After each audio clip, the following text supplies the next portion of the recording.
बाल विद्या निकेतन मसूरी, हिंदी शिक्षक विजय कुमार के वर्ग में 8वीं कक्षा के सभी विद्यार्थियों का स्वागत है।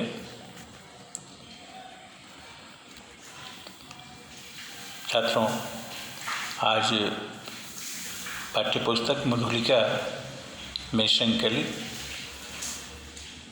एक कविता है, नीर का निर्माण फिर फिर। कवि का नाम है हरिवंश राय बच्चन।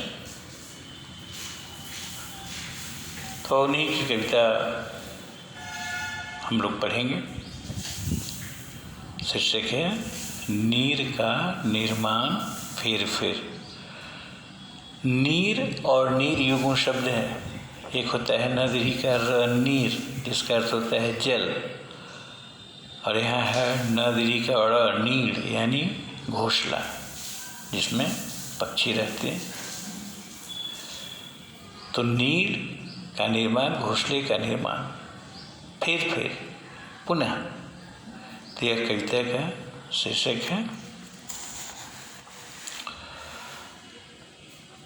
अब पाठ उद्देश्य पर नजर डालते हैं। हर पाठ का कुछ न कुछ उद्देश्य होता है। तो इसका उद्देश्य है परिश्रम, उत्साह, उम्मीद जैसे गुणों का विकास करना, और साथ ही साथ आशावान बनना, यानी निराश नहीं होना। हमें निराश नहीं होना चाहिए।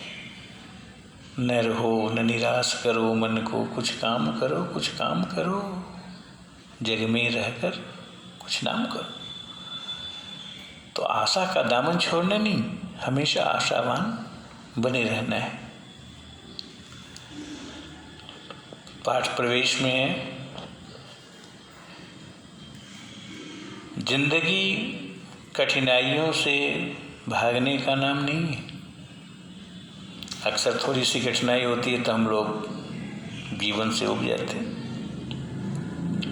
और अपने आप को कोसते हैं, भाग्य को दोष देते हैं।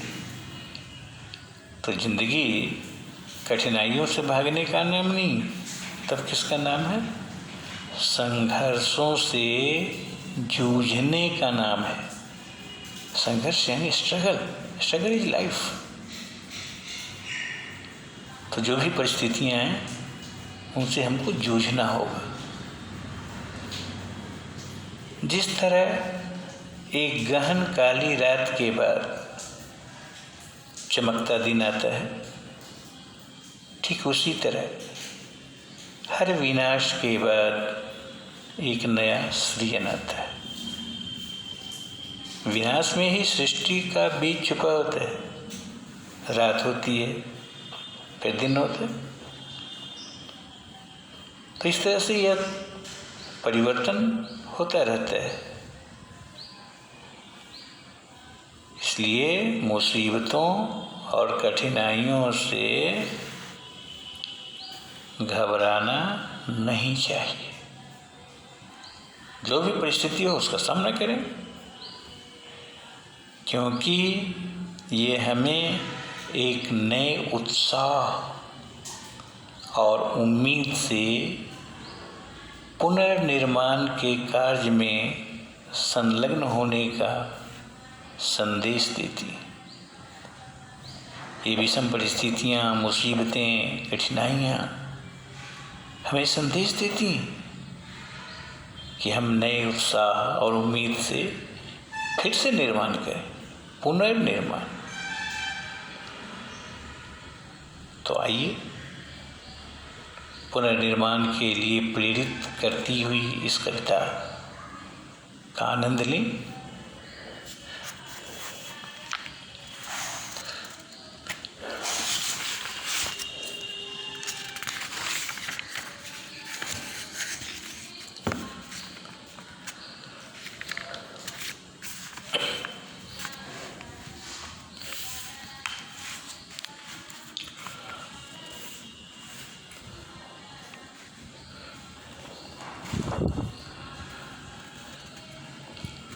कविता की शुरुआत होती है,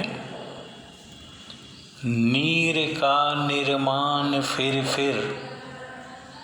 नेह का आह्वान फिर। नीर मतलब घोंसला, आह्वान कहते हैं पुकार को। वह उठी आंधी की नभ में छा गया सहसा अंधेरा, धूलि धूसर बादलों ने भूमि को इस भांति घेरा। अब मौसम परिवर्तित हो रहा, आंधियां चलने लगी, आकाश में बादल छा गए, दिन में ही अंधकार का राज्य हो गया। और वैसी स्थिति में जो पक्षी हैं उनको तो चिंता हो, अपने अपने घोंसलों। तो सहसा अंधेरा छा गया, बादल आकाश में छा गए, धूल भरी आंधी चलने लगी। और ये बादल धरती को इस तरह से, आकाश में छा गया और धरती पर अंधेरा हो गया, भूमि को इस तरह घेरा, रात सा दिन हो गया। दिन में ही रात हो गई, फिर रात आई और काली, और जब रात आई तो अंधेरा और घना हो गया। लग रहा था अब न होगा इस निशा का फिर सवेरा। निशा कहते हैं रात को, सवेरा सुबह, सुबह स्त्रीलिंग है, सवेरा पुल्लिंग। तो ऐसा लग रहा था कि ये जो रात हुई है अब सुबह होगी नहीं। रात के उत्पात भय से भीत जन मन, भीत जन जन भीत कण कण। और इस रात्रि के खौफ से, उसके भय से हर प्राणी भयभीत है, सृष्टि का कण कण डरा हुआ है। किंतु प्राची से उषा की, प्राची कहते हैं पूर्व दिशा, जैसे सूर्योदय होता है पूर्वी क्षितिज पर। किंतु प्राची से उषा की, उषा है काल है, सूर्योदय के पहले का जो समय होता है। किंतु प्राची से उषा की मोहिनी मुस्कान फिर। लेकिन जैसे ही सूर्योदय होता है उसकी स्वर्णिम किरणें धरती पर फैलती हैं, मानो मोहनी मुस्कान चारों ओर फैल गई। नीर का निर्माण फिर नेह का आह्वान फिर। तो निराशा का अंत होता है, आशा रूपी सूरज के उदय होते ही फिर से घोंसले के निर्माण की कामना बढ़ती है, स्नेह का फिर से आह्वान होता है।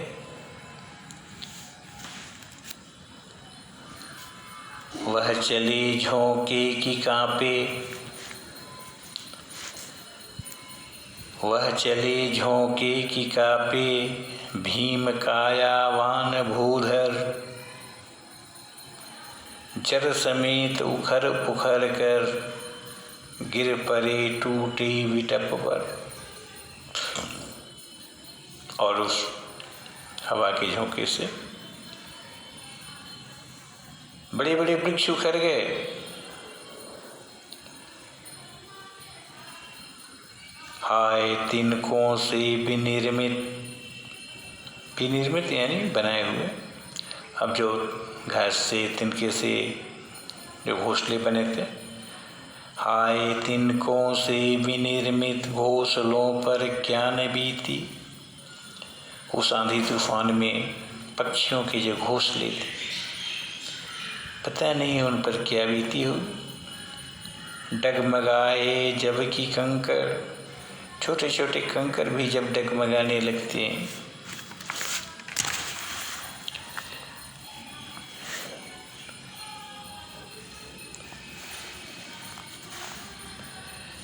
ईंट पत्थर के महल घर, बोल आशा के विहंगम। विहंगम कहते हैं पक्षी को।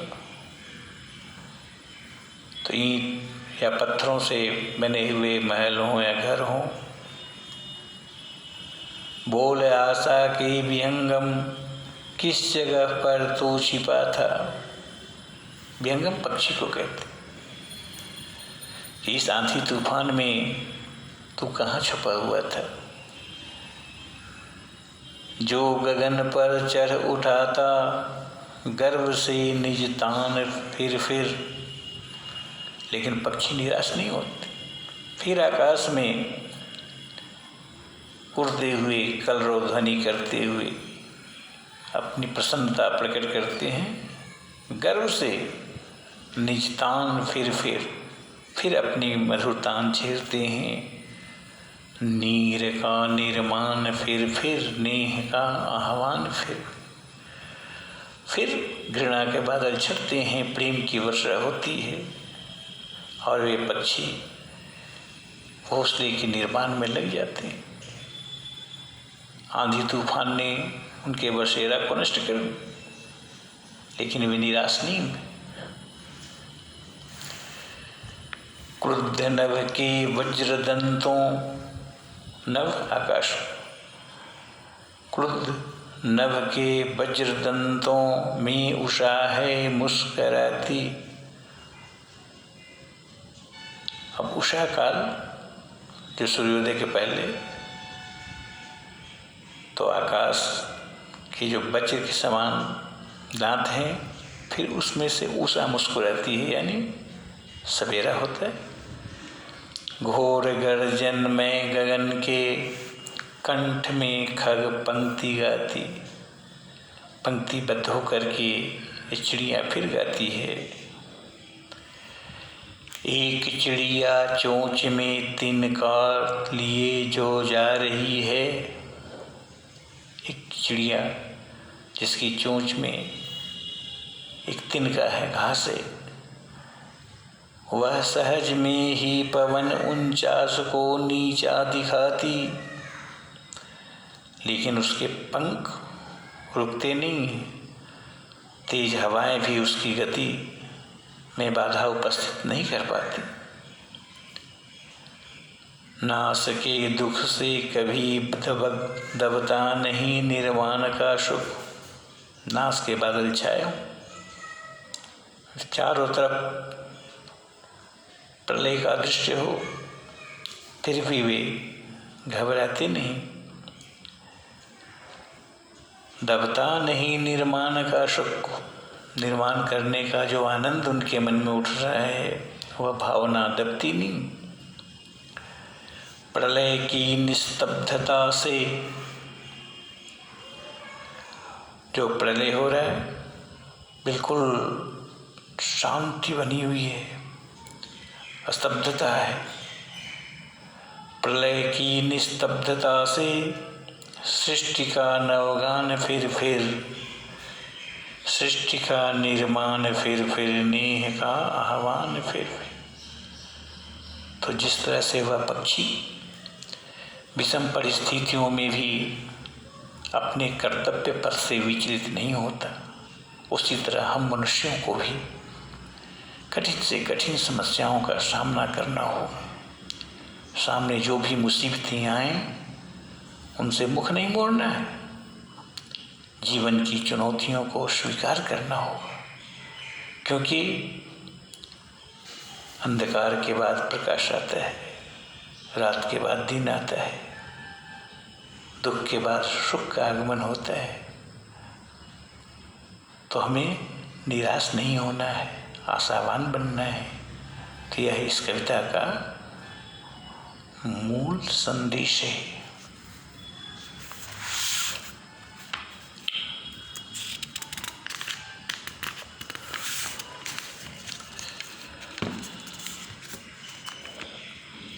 अब कवि परिचय। हरिवंश राय बच्चन हिंदी भाषा के एक प्रसिद्ध कवि और लेखक थे। इन्होंने इलाहाबाद विश्वविद्यालय में अध्यापन किया, यानी पढ़ाने का काम किया। बाद में भारत सरकार के विदेश मंत्रालय में हिंदी विशेषज्ञ रहे। इनकी सबसे प्रसिद्ध कृति या कृति मतलब रचना, सबसे प्रसिद्ध कृति है मधुशाला। काव्य है, मंदिर मस्जिद वैर कराते मेल कराती है मधुशाला, वो चर्चित रचना है।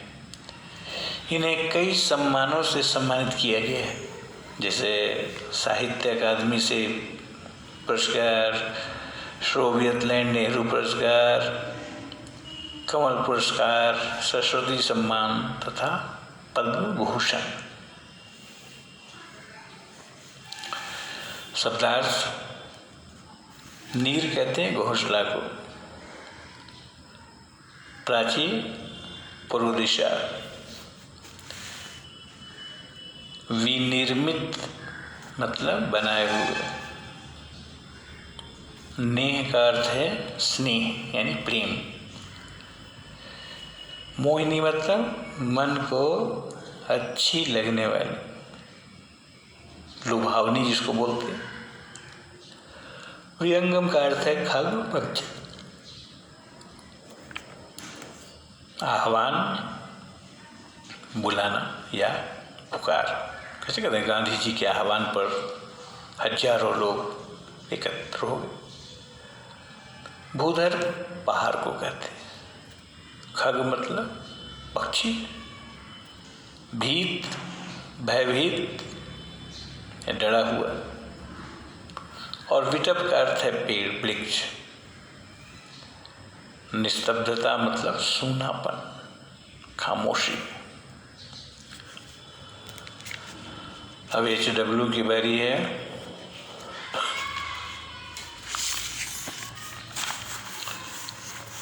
इसमें एक तीसरा प्रश्न है कि इन पंक्तियों के भाव स्पष्ट कीजिए। डगमगाए जब की कंकर ईंट पत्थर के महल घर, बोले आशा की विहंगम किस जगह पर तू छिपा था, जो गगन पर चढ़ उठाता गर्भ से निज तान, फिर नीर का निर्माण, फिर नेह का आह्वान, फिर।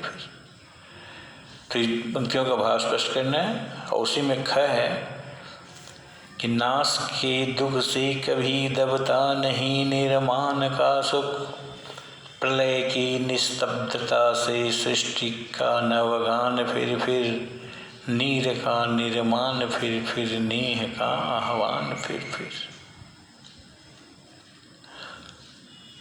अब चौथा प्रश्न है, प्रश्नों के उत्तर लिखिए।